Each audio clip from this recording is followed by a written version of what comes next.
الله الكبير. بسم الله الرحمن الرحيم. الحمد لله رب العالمين الرحمن الرحيم مالك يوم الدين. إياك نعبد وإياك نستعين. اهدنا الصراط المستقيم صراط الذين أنعمت عليهم غير المغضوب عليهم ولا الضالين. الله الكبير. By God's grace, today we're here and our test is not over, so God has given us another chance to redeem ourselves and follow His path, which is the only path, is the straight path. That's God's path, and so we have to follow it, and that's the only way that He can actually redeem us, and we can also get to Him. There's no other paths that we can take, so we have to remember that. And so the guidance that He's given us is invaluable, and we are indebted to Him for this huge blessing that He has given us. And every week He is increasing our knowledge, and so we have a better understanding of everything that is created, and we get to know Him better, which is the most important thing. And knowing God and who we are worshiping is really the cornerstone of our being here, and so this is what God created us and put us in the situation that we are in. And accordingly, we're grateful for this huge blessing, and this is a favor that He bestowed upon us, and we have to be remain worthy of this huge opportunity that He has given us. So again, gratefulness and appreciativeness is a godlike quality, and we have to follow Him and respond in kind and be grateful to Him. And so this is a mutual relation that we should have with God, that since He's grateful to whatever we do for Him, and so we are supposed to again return in kind and do the same thing to God for giving us all the blessings that He's given us.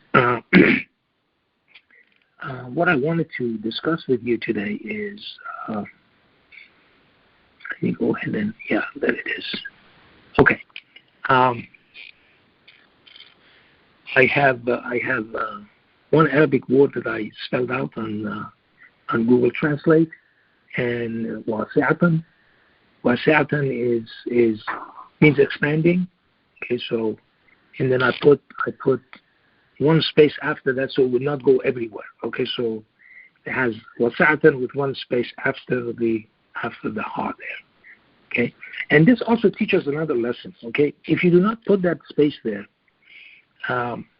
it goes to all of that. Like God does not hold people responsible above their needs. Okay, illa wus'aha, which means that in Quran, the way that the ha is counted, it's the same if you put two dots on it or do not put two dots on it. They're the same. Okay? So the computer actually counts that. Computer knows that. That is amazing. Okay? Computer knows that. So that argument is flat on its face. How do you count this or that, the others? So, but anyway, this, again, I'll go back to this. I'm digressing a little bit. I'm going back to this again, that God possesses the most powerful argument. Okay? Because you are not doing this. Computer is doing this. The program within the computer, the way that the computer actually put this input in it, is just going to give you the truth. Okay? So that's why I put one space after it. And so because wasi'atan. Wasi'atan is a feminine. Okay? It's a subject noun. Okay? Fa'il, subject noun, which means doer of something. Okay? So and then you have object files, maf'ul, which means there's something being done upon that person, okay, or that entity. And so this is a little bit of grammar that I want to tell you, okay? But anyway, so then we'll go ahead and click on this, okay? Click on this, and it takes us to this. And this is 497. 497, surely those whom the angels terminate their lives while committing injustice against their own souls, they will ask, what will you like? And they respond, we were oppressed on the land. They ask, wasn't God's land spacious enough so that you could immigrate therein? Therefore, their abode is Gehenna and a miserable abode. It says, Alam takun ardullahi wasi'atan. Okay. This word has really huge meanings. Okay, and so it means that wasn't God's land was expanding for you. Okay, and so we look at the history of mankind. Okay, so when this book was revealed, people didn't know about the new world. Okay, all of a sudden, about 1,000 years later, you have the new world that people did not know in the old world about. Then they populated. Okay, so people could immigrate and go to those places. Okay, at the very beginning, immigration was very risky. It wasn't easy. And we learn it from the Quran. Okay, remember that the Prophet and those who followed him, they immigrated from Mecca. They left Mecca. Mecca, they were forced not to worship God alone, so they left. Okay, and that's exactly what God is saying. Okay, and it was very difficult. Now, if you want to do it, it's very easy. You don't have to go to get on a small boat and cross the ocean and hope to God that you are going to make it to the other side of the ocean. Okay? You don't have to do that. You get on a plane and you go to that other place. Okay? Now, we're going to project and extrapolate this into the future. There's the moon there. Going to the moon is very difficult right now. So we went there in 1969. We decided not to go back. We decided to go some other destructive stuff in mankind as a whole. And so we pursued those kind of more expensive, more damaging to human culture and lives. We pursued those things instead of pursuing this. Okay? So God is right there. Okay? So the moon is right there. It's waiting to be occupied by us. Okay, so eventually this is going to become a lot easier to go to the moon. Okay, so that land is there. Then comes Mars. Then comes all of the other places, and we don't know what's going to happen in the future. But my point is that's exactly the question that's going to be asked. Okay. Your land is also expanded with the way that you think. The believing Egyptian was in Pharaoh's palace. He didn't bring this excuse that I was oppressed, so I had to be an idol worshiper. Because as far as he was concerned, his land was vast. He was expanding all the time. And Pharaoh didn't know about him that he was a believer. Because God gave him the ability to hide his belief from Pharaoh. And Pharaoh was there 2 meters away from him. Okay?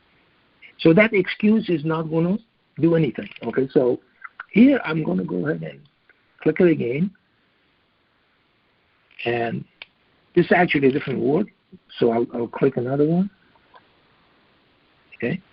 Now, this is good. Okay, it says, therefore, if they reject you, then say, your Lord is possessor of ever-expanding mercy, and the guilty people are not to escape his might. Okay. ذو رحمة واسعة. Okay, the same word. The same word that God is using for his land. Okay? So it's ever expanding. It's not going to stop.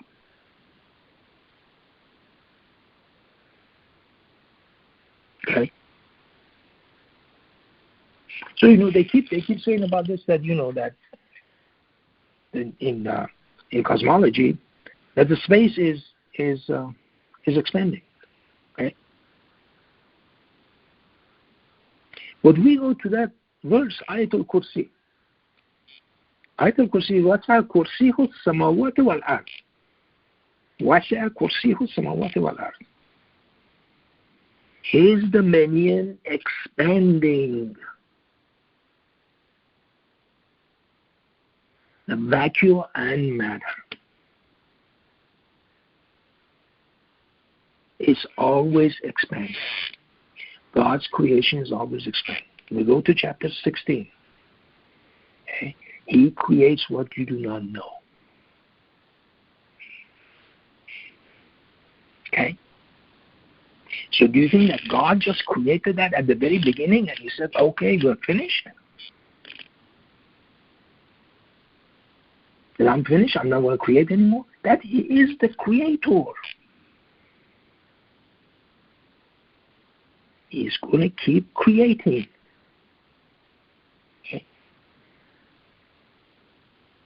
Okay, there he is. O my servants who have faith, indeed my land spacious, my land is ever expanding. Therefore you shall surely worship me alone. Those excuses are not going to buy you anything. And we didn't do this because we could not. People think that, well, if they are in this country or that country, situation is going to be different. No, it's not going to be different. If you are the believing Egyptian, it's not going to be different. If you are a hypocrite, it's going to be different. Okay? Because the hypocrites, they want to show off. That guy could not show off. The hypocrites, they want to be amongst other believers so they are there. The hypocrites are there. They want to show people that, they're wearing God on the sleeve, those kind of people. Okay? The believing Egyptian and God knew that. And that was enough. He didn't need anything else. He knew that God's land was ever expanding. He didn't read this. This ayah, these verses were revealed 2,500 years after him. But he knew it back then. Okay? So those excuses are not going to buy anybody anything. Okay? They think that if they were someplace else, they could not do what they are doing. They could not be a believer. Okay? Tell that to God. Tell that to believing Egyptian. Okay? It's not going to make any difference. Some guy a long time ago in one of these countries hasn't read the Quran or anything. He was saying that it does not make sense to him that the Prophet Muhammad would say, Ashhadu anna Muhammadan Rasulullah. He came by himself to that conclusion. He didn't have to read the Quran. He didn't have to do that. It just did not make any sense to him.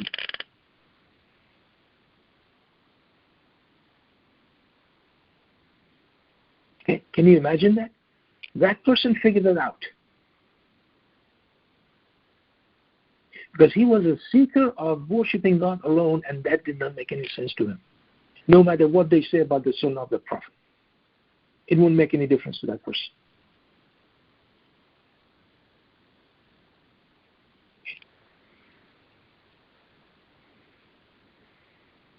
Okay.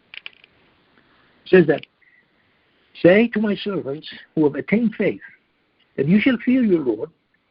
For those who have done well in this world, there is goodness. God's land is vast. God's land is always expanding. God's treasure is always expanding. Right? This is who God is. وَأَرْضُ اللَّهِ وَاسِعَةٌ. Okay? Right there. The same word.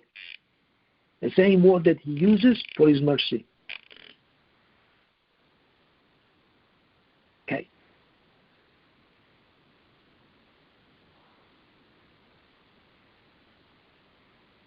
That's who God is. And so we have to learn from the Quran. And thank God for giving us this opportunity and this level of understanding that we have today. And then we actually think of God in a completely different way.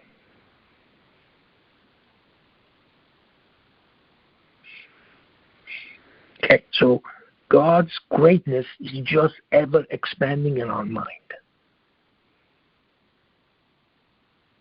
And we cannot stop it.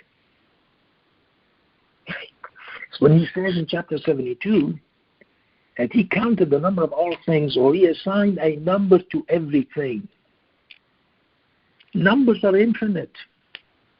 Remember I talked about it? More numbers between 0 and 1 than there are all the integers. Okay, can you imagine that? Infinity within and infinity without. That's who God is. So that means there is no end to his creation, and it is creating is ever expanding.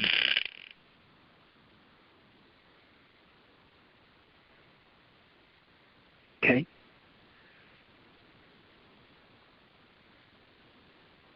So today we learn all of this new knowledge that we have before. We were arguing about things we don't know. Okay? We talk to people, then we don't have answer to the question that they are giving to us, and then we say, well, maybe this and that the others. No, there is no maybe this and that the others. This is it. Okay? There's no reason to argue, because look, we are beyond that point that we want to win an argument. We used to do that because we had an ego. Because we wanted to win an argument because we wanted to feel good that, oh, look, I beat this guy in a debate. Right? Those days are past. This is for the sake of God. This is to show the greatness of God. This is to extol God. This is to commemorate God. This is to glorify God. This is all for the sake of God. Those so-called miracles that, people casually call it miracles, God doesn't call it that. God calls it sign or proof. We know why they are proofs now. Those things were shown by those previous messengers, those physical things that seemed impossible. By Moses, Abraham, and all those guys, and Jesus. Okay? They were not shown to glorify those people. They were shown to glorify God. That God is the one who is doing this. I'm just showing this to you. That's all the mission that they had was. And no more. So we are doing the same thing. This is not to glorify a person. This is to glorify God alone and no one else. Okay. I'm going to stop here and finish.